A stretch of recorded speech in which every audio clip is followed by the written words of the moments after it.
हमारे ब्रेकफास्ट के लिए लोग तैयार हैं, आप मिले उनसे? हाँ, पर I think there some sound नहीं है उनके लिए, अगर अरेंज हो सके तो सर से।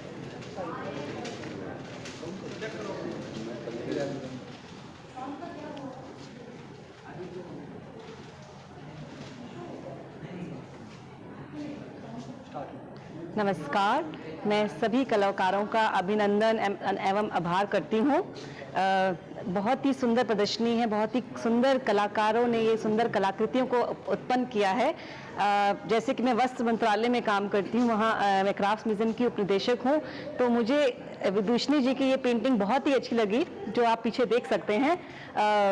उन्होंने सारे ही वस्त्र में पूरे 9 रसों को रसाया है, जो बहुत ही सुंदर है, बहुत ही। तो मेरी सबसे प्रिय जो कलाकृति है वो ये वाली है, मैं आपको ये बताना चाहूँगी। एंड हमने जो कलाकृतियों ने ये कलाकारों ने कलाकृतियों को जो उत्पन्न किया है, हमने इसको कोशिश किया है सुंदर तरीके से सजाने के लिए, ताकि ये लोगों को बहुत और भी उनके दिल के क्लोज जा सके। सो मैं आप सभी कलाकारों को स्वागत करती हूँ, आप भी आए, देखें और एंजॉय करें इस प्रदर्शनी को। Thank you.